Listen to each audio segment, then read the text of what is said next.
Previamente, en Guerras Napoleónicas, parte 1, Napoleón se dio cuenta de que podría aprovechar la revolución para ganar más poder, y se fue a dar un golpe de estado el 9 de noviembre de 1799. Ahora, Napoleón era el dictador de Francia, y todo fue un éxito, y siguieron batallando hasta que finalmente, entonces, Napoleón y Alexander I de Rusia se reunieron para hacer las paces, y cuando se vieron, hoy en Infonimados te contamos sobre las Guerras Napoleónicas, parte 2. Se cayeron muy bien, y se saludaron muy efusivamente, y dejaron a Federico por fuera de su bromance, y firmaron los tratados de Tilsit, en donde le quitaron tierras a Prusia para crear el reino de Westfalia, que le dieron a otro hermano de Napoleón. Luego, el ducado de Varsovia se lo dieron a Sajonia. Rusia se unió al bloqueo continental, y así, la cuarta coalición se disolvió. Querida Josephine, amada mía. Wow, Alexander es tan increíble. Vieras cómo nos llevamos de bien. Creo que si él fuera mujer, la haría mi amante. Bueno, te amo. Chao.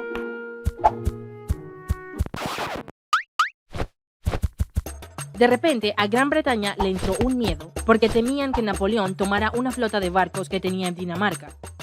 Así que invadieron Copenhague y tomaron los barcos. Entonces, para mantener el control en esa área, Napoleón y su nueva amiga Rusia invadieron Suecia, y Suecia se tuvo que volver aliado de ellos. Pero todavía había gente que seguía comerciando con Gran Bretaña, como los portugueses. Así que Napoleón se fue a invadir Portugal, con la ayuda de España, para obligarlos a aceptar su sistema continental. Y por eso, la familia real de Portugal huyó. ¡Wow! Eso fue más sencillo de lo que pensé. ¿Y qué vamos a hacer ahora? Seguir conquistando cosas. Duh. ¿Cómo qué? Como... ¿A ti? Napoleón mandó tropas a España, dizque para protegerlos. Pero como todos sabemos, esto es una cosa que hacen algunos líderes cuando en verdad quieren invadir a sus vecinos. Así que se formaron varias revueltas civiles contra las tropas francesas y contra el gobierno de España. Por eso, Napoleón aprovechó para básicamente obligar a los reyes de España a abdicar y puso a su hermano Joseph en el trono. Hermanos españoles, hemos venido a liberarlos. ¿Y quién escribió eso más o menos? ¿Qué le pasa a este Pepe Botella? Los españoles no querían gente rara gobernándolos, y menos a esos franceses ateos que habían destituido al Papa y estaban guiados por el Anticristo. Así que se aliaron con Gran Bretaña y Portugal, y también formaron guerrillas para luchar contra Francia. Y a esto se le llamó la Guerra de Independencia Española, y empezaron a sacar a los franceses. Por eso, Napoleón dijo: Si quieres algo bien hecho, hazlo tú mismo. Así que fue personalmente a tratar de contenerlos, y tomó Madrid, y venció a los ingleses en la batalla de La Coruña. Pero contener españoles fue más difícil de lo esperado, y los conflictos siguieron. Austria, viendo esto, formó la quinta coalición con Gran Bretaña. Napoleón dejó a España a cargo de sus tropas para ir a enfrentarse a Austria, que se había copiado de él, y ahora también tenía su ejército organizado en cuerpos. Después, Napoleón se enfrentó en varias batallas con los austriacos, hasta que finalmente se encontró con el ejército principal en las batallas de Aspern-Essling, en donde por primera vez los vencieron en una batalla importante. Napoleón no podía aceptar ninguna derrota, así que llamó refuerzos, y ahora sí, les ganó en la batalla de Wagram. Los británicos iban a invadir la base naval de Amberes para ayudar a los austriacos, que ya habían perdido, pero como los británicos no lo sabían, siguieron con el plan, y se tuvieron que enfrentar a un gran ejército de... Hola. mosquitos. Y se enfermaron con malaria, y murieron más de 4.000 soldados, y no pudieron llevar a cabo su plan. Los austriacos tuvieron que firmar el Tratado de Schönbrunn, que los obligaba a limitar su armada a solo 150.000 hombres, pagar una indemnización y unirse a su tonto bloqueo continental. Josephine ahora sí quería a Napoleón. Entonces Napoleón le dijo: Querida Josephine, sé que es un privilegio para ti ser mi esposa. Yo también te amo. Y es por eso que me pesa mucho tener que decirte que, para la gloria de Francia, debo sacrificar este matrimonio y casarme con otra mujer más joven que tú, para que yo pueda extender mi gloria por la eternidad. O sea, darme un hijo. ¿Por qué hablas como si estuvieras escribiendo una carta si estoy aquí? Ok. y se casó con María Luisa de Austria, hija del emperador de Austria, y tuvieron un hijo. Mientras tanto, en Rusia, la economía se estaba yendo al piso, así que Alexander regresó a comerciar con Gran Bretaña, rompiendo el Tratado de Tilsit. Por eso se les acabó el bromance y se fueron a la guerra. Napoleón cruzó el río Niemen con su superejército de 600.000 soldados, provenientes de sus naciones aliadas, y los rusos, con solo 220.000, viendo que ellos eran demasiados, comenzaron a retirarse. Pero antes, hay que quemar todo. Napoleón y su ejército los siguió para atacarlos, pero primero los atacó a ellos. Un calor extremo. Sí, en Rusia también hay veranos calientes, y son tan potentes como todo lo ruso. Por eso, los soldados y caballos murieron de fatiga y enfermedades, y los demás no podían avanzar tan rápido. Los rusos seguían retirándose, obligando a Napoleón a adentrarse cada vez más en territorio ruso, hasta que se enfrentaron en la batalla de Smolensk. Pero una vez más, los rusos se retiraron. Napoleón los alcanzó y batallaron en Borodino. Ese día es considerado como el más sangriento de las guerras napoleónicas. Napoleón avanzó a la superciudad de Moscú, que no era la capital de Rusia en ese momento, pero, o sea, es Moscú, y esperaba la rendición del zar Alexander I, pero no.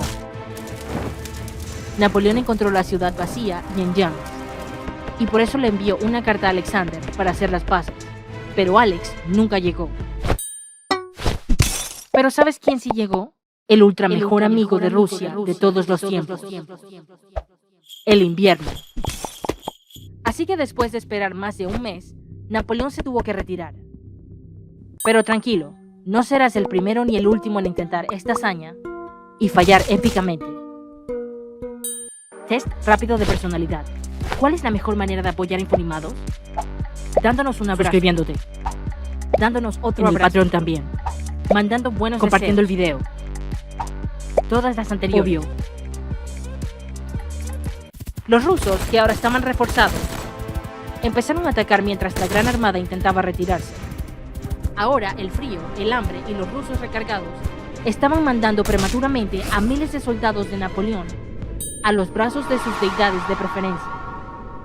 Entonces llegaron al río Berezina, en donde se enfrentaron con los rusos mientras intentaban cruzar el puente, que tuvieron que quemar para huir, dejando una parte de su ejército del otro lado. Napoleón recibió noticias de que había problemas en París, así que llamó a su ejército y les dijo: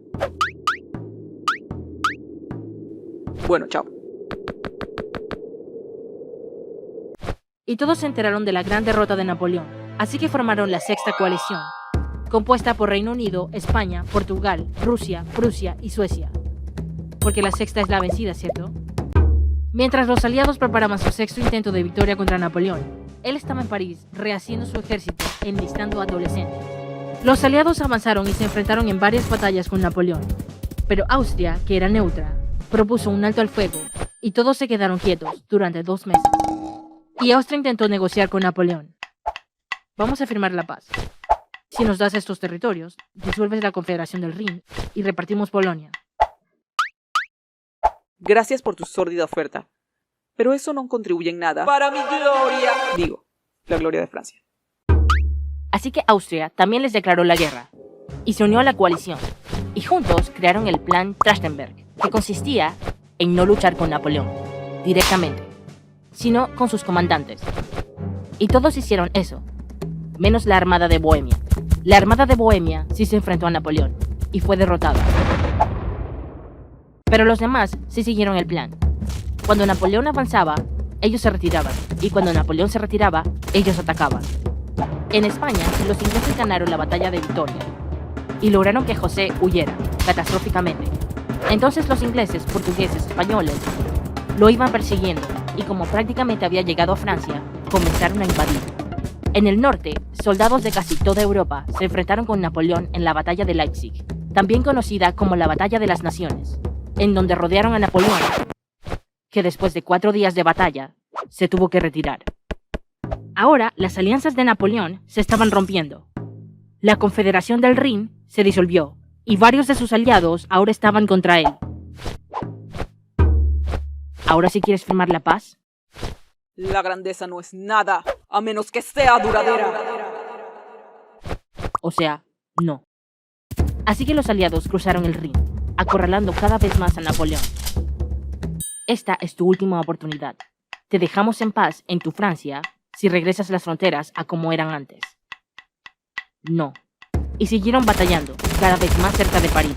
Pero ¿de qué color era el caballo blanco de Napoleón? En este punto, los franceses ya se estaban hartando de Napoleón y solo querían paz. En especial este señor, que sentía que Napoleón estaba llevando a Francia a la ruina. Así que le mandó un mensajito secreto a Alexander I, diciéndole que la ciudad estaba sin defensa. Entonces, los aliados distrajeron a Napoleón y llegaron a París, en donde lucharon en la batalla de París.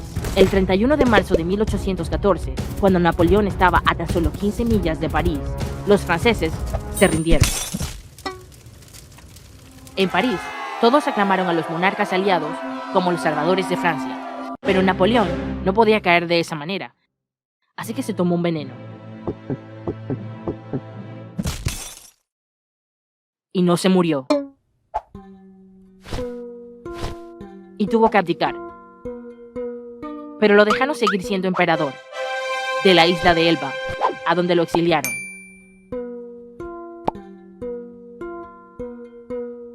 Y restablecieron la monarquía.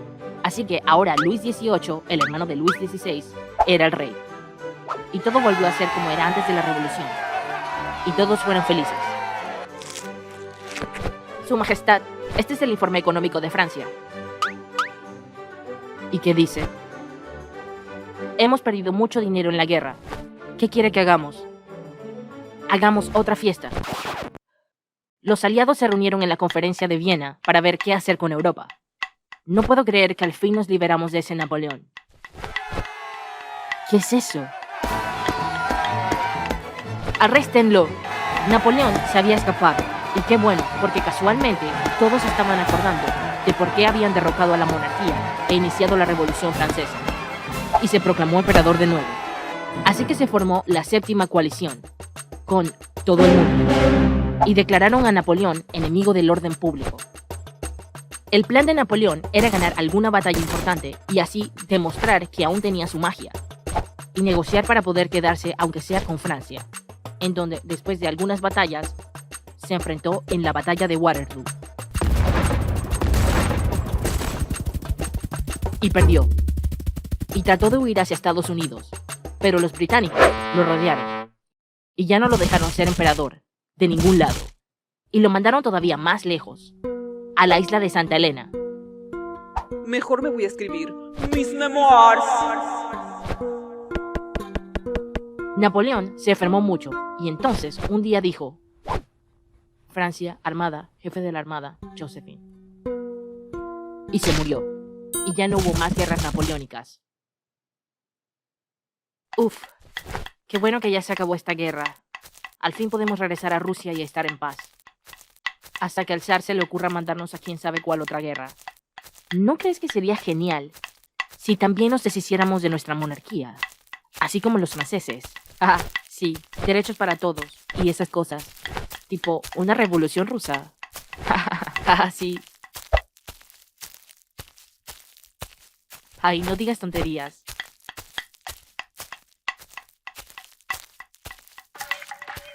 El caballo blanco de Napoleón era gris. Tenía muchos caballos de varios colores. Tenía un caballo que se llamaba blanco y no sabemos de qué color era. Este caballo, en verdad, era un